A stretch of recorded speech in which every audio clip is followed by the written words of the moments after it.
I always took the subway late at night. Working the early morning shift in Chicago was part of my routine, and I was used to the empty cars, the monotonous sound of the tracks, and the dim glow of the fluorescent lights flickering in the stations. That night, I was exhausted. The train was almost empty, except for an old man in a suit sleeping in the corner and a woman with hollow eyes staring blankly at her cell phone. Nothing seemed out of the ordinary. Then the train stopped at a station I had never seen before. The name on the sign was a blur, as if it had been erased by time. The lights were yellow and dim, and the tiles on the walls were cracked and covered in dust. The strangest thing was that I had never heard of this station. I glanced at the other passengers, waiting for some reaction, but no one seemed to notice anything amiss. The old man was still sleeping, and the woman didn't even look up from her screen. The doors opened with a metallic screeching sound. No one got on. The train's loudspeaker crackled before announcing, "Next stop, Finley Station." The name came out distorted, as if the voice was breaking apart mid-sentence. Finley Station. That station didn't exist on the map. I looked outside, trying to get a better look. The tunnel beyond the platform was just darkness. No announcements, no maps, nothing indicating where we were. But what made me hold my breath was realizing that, in the middle of the station, there was someone standing, a tall, motionless figure staring straight at me. The train should have moved on, but the doors remained open. Time seemed frozen.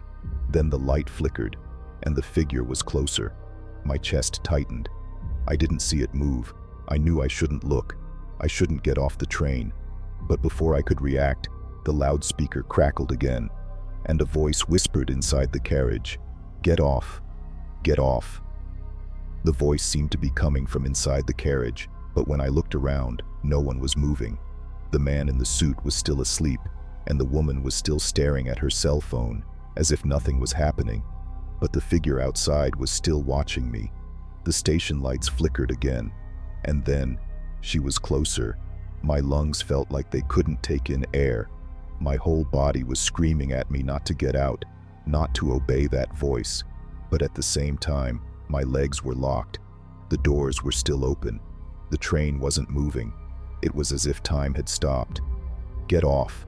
The voice came again, louder this time. And in that moment, I realized something terrifying. The voice was coming from the train's speaker. "What?" The sound became distorted, like a broken hiss. Then, for the first time, the woman in the carriage moved. She looked up from her phone and looked at me, and that was when my blood ran cold. She had no eyes, just empty, dark, deep sockets. Before I could scream, the train lights went out completely. For a few seconds, I was trapped in absolute darkness. The silence was overwhelming, but in the middle of the darkness, I heard something. Footsteps, slow, shuffled, coming from the corridor of the carriage. The light blinked once, and the figure from the station was now inside the train. She was standing next to me. The train shook violently, and everything went dark again. I felt something touch my shoulder. Then the lights came back on. I was alone. The train was empty. The man in the suit was gone. The woman on the phone was gone. The train was moving again, going through a dark, endless tunnel. I looked at the window, trying to understand what was happening. But outside, where there should have been concrete, there was only an endless void. And in the reflection of the window, I saw her silhouette. Behind me, her smile was too wide. "Now you're part of the station." The train continued on its way, but I never got off again. I've always worked the overnight shift on the Philadelphia subway. My job was simple: monitor the cameras, record the trains that passed by, and make sure no one entered the closed stations. It was a smooth job, until the night I saw the train that shouldn't have been there. It was around 2:45 a.m., and I was checking the monitors when something strange appeared on the screen. A train was approaching platform 3. The problem? No trains were supposed to be running there at that hour. I checked the operations list, but there were no records of any trains on that line. The radio next to me crackled, followed by a loud interference. Train on platform 3. My spine froze. The announcement was made over the public address system, but I was alone in the control room. I ran to the window that overlooked the tracks. The tunnel was dark, but then, out of the darkness, I saw the lights of the train appear. It was coming slowly, sliding along the tracks with a strange sound, as if the metal was scraping against something that shouldn't be there. The train pulled into the platform. It was an old model, decades out of service. The lights inside flickered dimly, and the windows were covered in dust, as if the train hadn't been used in years. But what frightened me most were the shadows on the seats. There were passengers inside. I approached slowly, trying to get a better look. The train doors opened slowly, with a long, dragging creak. The silence was absolute. "Is anyone there?" I asked, but no one answered. It was then that I realized something terrible. The shadows on the seats weren't moving, and when I looked closer, I realized that the passengers had no faces. Before I could react, the radio crackled again. "Next stop, the end of the line," and the doors began to close, with me still standing right in front of them. The doors slowly began to close. My instinct screamed at me to run, but my body wouldn't move. My gaze was fixed on the figures inside the carriage, the faceless passengers, motionless, as if they were waiting for me. The radio crackled again. "Next stop, the end of the line." The words echoed through the tunnel, and at that moment, something changed inside the train. The passengers began to turn their heads toward me, all at once. The blood ran cold in my veins. How could they see me if they had no eyes? I managed to take a step back, but the train shook violently on the tracks, causing me to stumble and nearly fall. The station lights flickered. The sound of the tracks grew louder, as if something was coming, something big. When the lights returned to normal, there was someone standing in the doorway of the train, a tall figure dressed in a dark suit. His face was a deep shadow, as if darkness itself filled it. He didn't move. He just stood there, still, waiting for me. "Get in." The voice didn't come from the speakers. It came from inside my mind. My feet were stuck to the floor. The door was about to close. I knew that if I got on that train, I would never get off. I gathered all the strength I had and took a step back. The door slammed shut, and the train began to move. The passengers were still staring at me, and then they smiled. A wide, grotesque smile, as if their skin was stretching to its maximum. The train sped up, disappearing into the dark tunnel.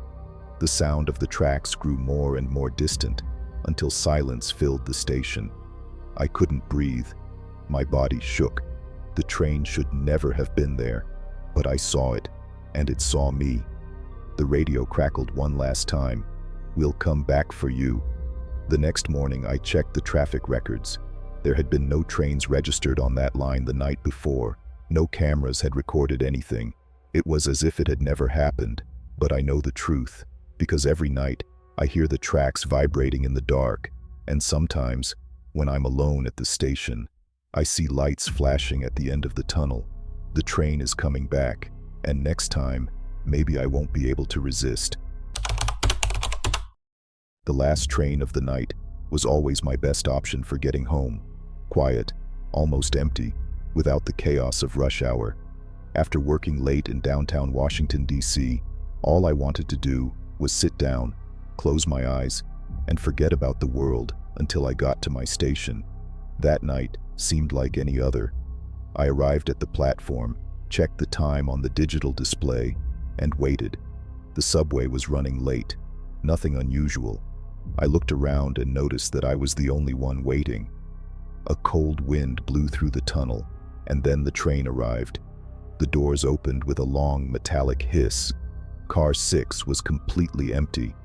I hesitated for a second. Even late at night, there was always at least one passenger sleeping in the corner, someone coming home from work, a student returning from the library. But not tonight. Great, at least I'll be traveling in peace. I sat by the window, put on my headphones, and closed my eyes. The subway began to move, gliding smoothly along the tracks. The monotonous noise lulled me, and for a moment, I felt relaxed. until I felt something strange, an uneasy feeling, as if I was no longer alone. I slowly opened my eyes and looked around. The car was still empty, but the air seemed heavier, as if something invisible was watching me. I took a deep breath, trying to ignore the paranoia. I looked at the window, and that's when I saw it. In the reflection of the window, there was someone sitting at the back of the car. My chest tightened. It was a woman. She was wearing a light blue dress, stained with something dark. Her hair was long, dark, and covered almost her entire face. She was still, with her pale hands in her lap. My body tensed. I hadn't heard anyone enter. I swallowed hard. My instincts were screaming at me not to turn around. I pretended I hadn't seen anything and kept my eyes on the reflection. The train was still moving, and she was still there, motionless. But then, she slowly raised her head.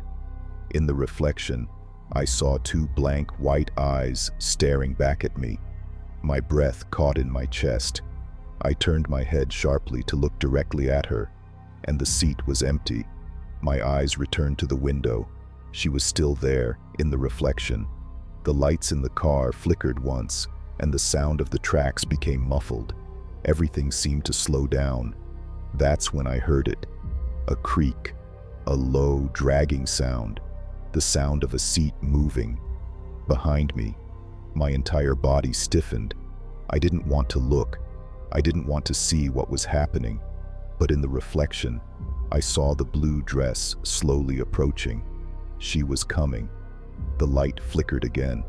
The sound became distorted, as if the train was passing through a tunnel much longer than it should have been. The carriage was different now. The walls seemed more worn. The floor seemed wet, as if I was in a place forgotten by time. The sound of the seat creaking stopped. The silence was broken only by my heart beating too hard in my chest. Then, something touched my shoulder. A shiver ran down my spine. Cold fingers. A presence that shouldn't have been there. My entire body froze. The train seemed to be moving slower. Time seemed to slow down. Then I heard the voice, software low, too close to my ear. "You got on the wrong carriage." The voice whispered directly into my ear. "You've got the wrong car." A cold shiver ran down my spine. The cold fingers were still on my shoulder. The train was still moving, but time felt different, as if I were in a place where the laws of reality didn't apply. My breath caught in my chest. I needed to look. I needed to know what was behind me. But my instinct was screaming, "Don't turn." In the reflection of the window, she was still there. Now, right behind me, her pale blue dress was soaked, dripping dark liquid onto the floor. Her face, previously covered by her hair, was now partially visible. Her pale skin, her white eyes, her mouth slightly open, as if she were about to say something, or scream. The lights in the car flickered again. It was then that the fingers squeezed my shoulder. "Look at me." I didn't want to, but my head started to turn on its own. My entire body refused to move, but my vision began to shift to the side. Too slowly, I was being forced to look. The light flickered once more, and when it came back on, the carriage was packed. My heart nearly stopped. The seats were full of people, but they weren't people. They were all wearing dirty old clothes. Their faces were distorted, some with holes for eyes, others with wide, crooked smiles. They were all staring at me, and among them, the woman in blue was sitting next to me. Her dead eyes turned to me. Her lips moved, but what came out wasn't a human voice. It was a muffled, bubbling sound, like she was trying to speak underwater. The lights flickered frantically. The train rocked on the tracks. The sound of the tracks grew louder, more distorted. "Let me out," I screamed, trying to get up, but I couldn't move. The train entered a long, dark tunnel. The light disappeared completely. The noise of the tracks grew louder, mixed with whispers coming from all directions. Then I felt hands holding me. They emerged from the seats, from the floor, from the ceiling. Pale, cold hands, pulling me into the seat. The sound became unbearable. Whispers, Muffled screams, squeaks. My body was pulled back, falling into the void. Everything turned to darkness. I woke up on the subway bench. The train was stopped at an empty station. The lights were normal, the sense of time restored. I looked around. The car was empty again. The subway radio announced, "Next stop, final station." I had never heard that name before. When I stood up, I felt something wet beneath me. The seat was soaked. I looked down. A dark puddle was spreading across the seat, running down to the floor, and on the window beside me was a handprint, left by something that should never have been there. The train moved on, but I never got back to car 6, because every night I see a blue dress in the reflection of the windows, waiting.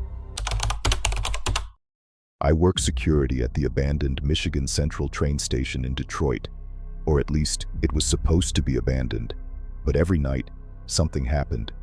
My routine was simple: patrol the place, make sure no one got in, and most importantly, lock the old ticket booth, because for some reason, it never stayed closed. The station had been decommissioned for decades, but every night, at exactly 3:12 a.m., a train ticket would appear on the counter. It was always the same, a yellowed piece of paper stamped with the next day's date. The first time I saw it, I thought it was some bum having fun at my expense. But after reviewing the cameras, I realized something impossible. The ticket would just appear. 1 minute, the counter would be empty. The next, it was there. That night, I decided to put an end to it. I picked up the ticket with shaking hands. The paper was rough, too cold, as if it had been left there seconds ago. Then I saw something I had never noticed before. On the back of the note, there was handwriting. "Don't let the train leave without me." My heart skipped a beat. The air in the station felt thicker, heavier, as if it were being sucked into the empty tracks. That was when I heard the sound, a long, muffled whistle. I stopped breathing. This was impossible. The tracks were covered in rust, unmaintained for years, but still, the sound was there. I looked around, trying to find an explanation. Maybe it was the wind blowing through the corridors, but the wind never sounded like a train. The dim light of the station flickered. The radio on my belt hissed, and a faint voice whispered, "The ticket. Did you get my ticket?" My skin crawled all over. I was alone, or at least I should have been. The radio crackled again, louder this time. Static mixed with something, a murmur. "You took my ticket." I turned quickly, my eyes scanning the empty lobby. Nothing, but the air was different, like something was there, hidden in the shadows. It was then that the lights flickered again, and for a brief second, I saw a train stopped at the platform. A dark, old model with dusty windows. The doors were open. My chest tightened. I blinked, and it was gone. It couldn't be real. It was my mind playing tricks on me. But when I looked back at the ticket counter, the ticket I had taken was no longer in my hand. And then, the radio crackled one last time. The voice was louder now, closer. "The train can't leave without me. The train can't leave without me." The voice whispered over the radio, distorted and filled with static. My heart was pounding so hard I could feel it in my chest. I was alone in the abandoned station, or at least I should have been. I looked at the ticket counter. The ticket was gone. My fingers were shaking. I had been holding that ticket seconds ago. It couldn't just disappear. But then, a sound cut through the silence. A train whistle, number that couldn't be. But the sound of vibrating tracks came right after, the metallic clang echoing through the empty station. Something was coming. I turned slowly toward the platform. The air was thick, suffocating. Every instinct inside me screamed at me to run, but I didn't, because at that moment, the lights flickered violently, and the train was there, standing on the platform. My mind froze. It was an old model, its paint worn and covered in rust. The windows were dirty, almost opaque. But I knew there was something inside. The train doors opened by themselves, releasing a damp, rotten smell. I took a step back. This couldn't be happening. The radio screeched again. This time it wasn't a whisper. "The ticket! You took my ticket!" The voice screamed so loudly that I dropped the radio to the floor. My entire body shook. Then I saw movement inside the train. A shadow. Someone was there. The light flickered, and for a brief second, a face appeared in the window, pale, empty eyes, mouth open in a silent scream. I blinked, and the figure was now outside the train, right in front of me. My muscles locked. I couldn't run. The figure tilted its head to the side. Something was wrong with its form. Its clothes were old. Its body looked worn, as if it were rotting away in time itself. Then its lips moved, but the voice came straight from my head. "I missed my train. Now you're going to take my place." My chest tightened. The air was sucked out of me. The train began to rumble on the tracks, as if it were about to leave. The station speakers, which hadn't worked in years, crackled. "Finally, call for ticket, passenger." The figure reached out to me. The train door began to close. If I didn't run now, I would never get out of here. I gathered all the strength I had and threw myself backwards, falling to the concrete floor. The train door slammed shut. The whistle echoed through the station, and then the train began to move. Inside, dozens of faces stared at me from the windows, all expressionless, all dead, all passengers who never made it out. The train disappeared into the dark tunnel. The noise of the tracks grew more and more distant, until silence filled the station again. The next morning, I checked the cameras. There was no footage of the train. Nothing. But the ticket was there again, on the counter, and that night, at 3:12 a.m., I heard the whistle once more. The train never stops coming back. I've worked on the Atlanta subway for years. My shift is always the early morning, when the platforms are empty, the cars are nearly deserted, and the silence spreads through the tunnels like an invisible fog. Every long-time employee knows the stories about the train that never stops. They say that sometimes, after midnight, a train appears on the tracks without being in the system, without a driver, and without a destination. It never opens its doors. It never slows down. I never believed it. Until that night. It was 2:37 a.m. when the control panel showed something strange. A train was approaching 5 Point Station, but there was no train scheduled for that time.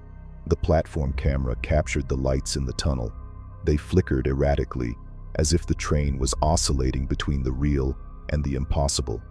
I went to the platform to see for myself. The sound of the tracks came before the image. Metallic, deep, abnormally loud. Then it appeared.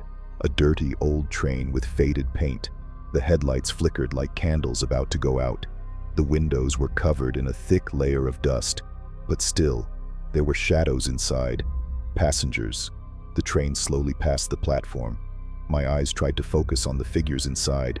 They were sitting still, all wearing old clothes, as if they belonged to another time. I swallowed hard. The faces were wrong. The next car passed. More passengers, all looking straight ahead, unblinking. My heart raced. I knew this line. I knew that at the end of the station, the train was supposed to slow down before moving on to the next section, but it didn't. It passed through the station without hesitation, without ever stopping. Then, for a brief moment, one of the figures turned its head, straight to me, and smiled. A smile too wide, stretched like something that shouldn't belong on a human face. The train disappeared into the tunnel. The noise of the tracks faded until only silence remained. The radio on my belt hissed, and a voice whispered, with a metallic echo, "There's still room for one more passenger. There's still room for one more passenger." The voice came from my radio, tiny, distant, as if someone was speaking from deep within a tunnel. My throat went dry. The train had already disappeared into the darkness, but the air around me was still heavy, as if something invisible had been left behind. The platform was empty, or at least it seemed to be. I checked the control panel on my cell phone. No trains registered. The platform camera showed nothing, but I had seen it. Or did it only appear to some?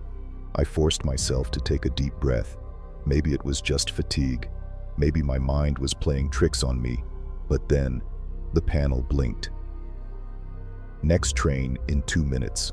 No, that didn't make sense. The system should have been turned off at that time. There were no more trains on that line. The screen blinked again. Next train in 1 minute. I looked down at the tracks. The tunnel was still in darkness, but I could feel it. Something was coming. The station grew colder. A cold wind began to blow through the corridors, bringing with it a smell of iron and something rotten. Next train in 30 seconds. My whole body was telling me to run, but my legs wouldn't obey. The speakers crackled, releasing a phrase I'd never heard before on that subway: "Prepare to board." The noise of the tracks grew louder. The floor vibrated. Then the train pulled out of the tunnel. This time, it was slower. The dirty windows passed before me, and behind the glass, the same figures were there, sitting, motionless. Their faces were now more visible. Ordinary people in old clothes. But their eyes, the eyes were wrong. Black, empty, like deep holes that pulled in the light. Slowly, they began to turn toward me. All of them. My heart raced. The train doors began to open. The radio crackled. The voice whispered again, "There's room for you now." The metallic sound of the doors swinging open echoed through the empty station. I needed to run, but when I tried to take a step back, my feet were stuck to the ground. I was being pulled forward, as if something invisible was dragging me into the train. The lights flashed frantically. The train shook on the tracks. In the midst of the chaos, a cold hand grabbed my arm. I turned and saw. It was a woman. Her face was pale, her eyes sunken. She was wearing dirty clothes that looked like they were from another time. I had never seen this woman before. She looked straight into my eyes and whispered just one sentence: "Don't get in. Never get in." The lights flashed one last time, and suddenly, the train was no longer there. Silence filled the station. The wind disappeared. The smell disappeared. Everything went back to normal, as if nothing had happened. I was alone, but on my arm, the woman's handprint was still there. Since that night, I've never been the same. Sometimes, when I'm alone, I hear the whistle of a distant train, even when there are no tracks nearby. And when I look at the reflection in the windows of the carriages, I see passengers who aren't there, waiting, because the train that never stops is still coming, and one day it will pick me up.